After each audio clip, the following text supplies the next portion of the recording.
Throughout the years of being an NBA fan, I have seen a ton of high lottery picks fall short of their expectations by year 2, as well as an abundance of players drafted outside the lottery that turned out to have top 5 star power to them that could be identified after year 1.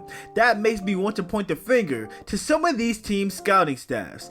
Is it you saw a solid basketball foundation within a player, and that with the NBA training staff, workout routines, and simply nothing else to focus on but their game would escalate them to reach their ceiling? Is it because you chose fit over talent, but it turns out that player didn't have the talent to fit the role that you wanted him to? Or perhaps the lights were just too bright for them to compete at the next level? Welcome back to another video here with your boy NBAADDICTTV, where we provide the latest NBA content on the tube. Before we get started, make sure you hit that like button. We are on the road to 1,000 subscribers. We are about 98 subscribers away, so do me a favor and hit that subscribe button. Make sure to hit the like button and turn on post notifications to not miss a single video. In today's video, we are going to be discussing the top 5 recent NBA draft busts that we were wrong about. Now, this list consists of players that were either plagued with injuries, they weren't able to crack an NBA rotation for their team, perhaps they were a bad fit for the team they were drafted to,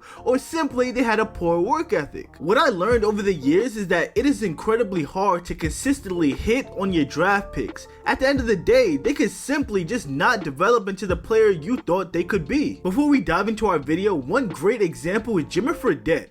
There was no one on planet Earth that didn't think he was going to come into the NBA and light it up. He was drafted 10th overall in the 2011 NBA draft, just ahead of Klay Thompson, ironically. I mean, we're talking about a guy that averaged 29 points at BYU his senior year and then gets drafted his rookie year. He only averages 7 points and isn't as nearly as effective as he was at the college level. Now, on the other end of the spectrum, we have Russell Westbrook, who played 2 years at UCLA and was looked at strictly for his defensive abilities. Any scoring he added in college was a plus. Who would have thought that he'd be the second player ever in NBA history to average a triple-double, and not only that, be a league MVP and average a triple-double multiple times in his career? Yeah, I know I had to throw some Russ love in there, but now let's get straight to the list. Lord have mercy, I'm about to bust. Number 1 on my list I have is Markelle Fultz. Now, Markelle Fultz was drafted to a very strange situation. Not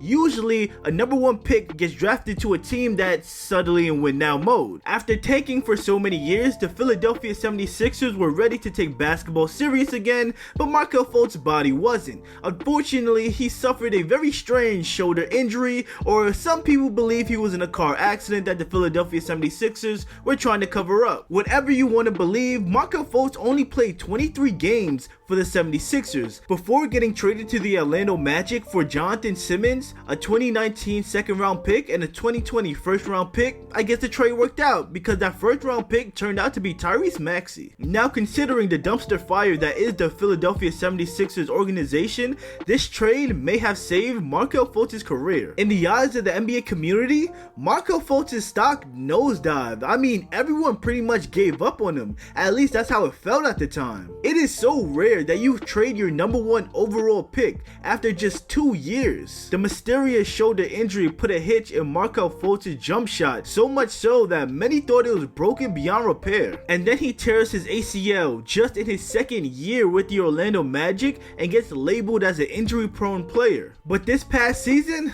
he quieted every critic that had something to say about him as a player, because when Markelle Fultz was not on the court, the Orlando Magic went 5-16.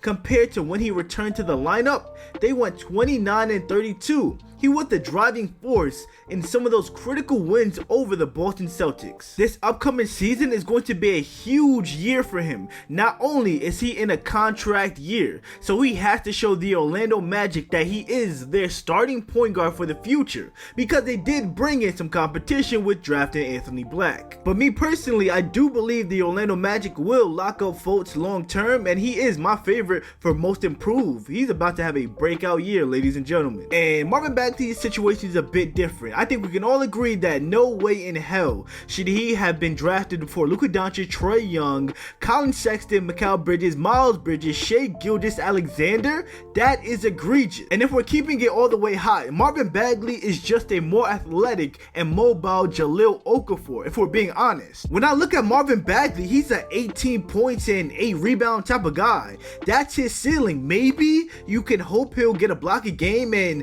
make about maybe 2 threes a game, but that's about it. He's not the type of guy that you want to build your team around. He's not a franchise guy, and he's an NBA bust strictly because of his draft stature. The same player that we saw in high school is the same player that we saw at Duke, and that's the same player that arrived in Sacramento, and that is the same player that we are now seeing in Detroit. And that's not to take anything away from Marvin Bagley. He's been an incredibly solid player his entire career. He's really efficient around the rim. What's been holding him back is injuries. His most game played so far is his rookie year, where he played in 63 games. And since then, his game log looks something like this: 13 games, 43 games, 48 games, 30 games, 18 games, and 42 games last year. Health is his biggest issue. If Marvin Bagley can stay on the court consistently, I think he can beat these NBA draft bust allegations. Third on my list is Killian Hayes. Now, this is a tricky one. I know a lot of you guys probably didn't watch much Detroit Pistons basketball since Cade went out, but I saw a lot of good things from Killian Hayes, a lot of progressions in the right way that I would like to see from my young lottery pick. And I know Killian Hayes is the poster boy for what an NBA draft bust looks like at the moment. I know. Let's keep in mind, Killian Hayes played a career high 76 games last year, and we all know you need NBA reps, in-game reps, to develop as a player. And he had a career high in points per game as well as 3-point percentage. Now, I know that 3-point percentage is only 28%, and by no means am I bragging about shooting 28% from the 3-point line. I'm not, but he did show some very good things. I felt confident in some games when that ball left his hand from behind the arc. A lot of the time, we saw the offense being orchestrated by Killian. I mean, he's a pretty decent playmaker, as he did average a career high in assists with 6 per game. But the most important thing I seen from Killian last year is that he may be the Detroit Pistons' best perimeter defender. Killian has really good size on him. I mean, he's able to stay in front of his guy,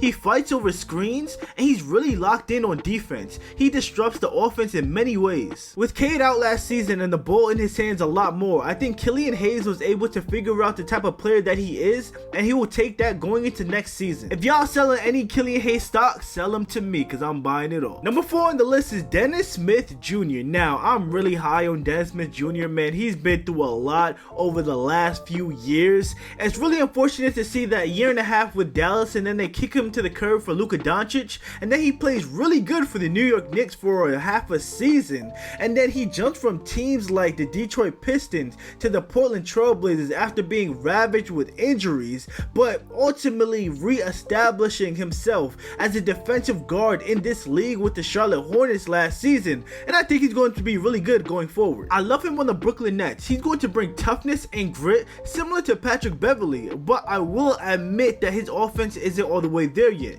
If he can somehow still play defense while also being a threat from the perimeter, he's going to be really good and really impactful for this squad. Now, the last and final player on this list is Bol Bol. Now, Bol Bol has had quite the journey, and I am still a believer, although many teams have given up on him. Now, it's unfortunate that he broke his foot in college, but previous to that, he looked like everything you guys say Wemby will be. He looked phenomenal, especially on offense, and I saw flashes of that with the Orlando Magic last season, and it's unfortunate that they let him go. I thought he was going to be a perfect fit, but you know what they say, one man's trash is another man's treasure, and I do believe Bol Bol will finally. Over the last year, Bol Bol has been able to stay healthy, and he clearly has all the talent and size in the world. My thing for Bol Bol, what he needs to do is buy in. Off and on the court, Bol Bol just looks for his shots. He just wants to go out there and gets buckets, but he has to realize, for a guy his size,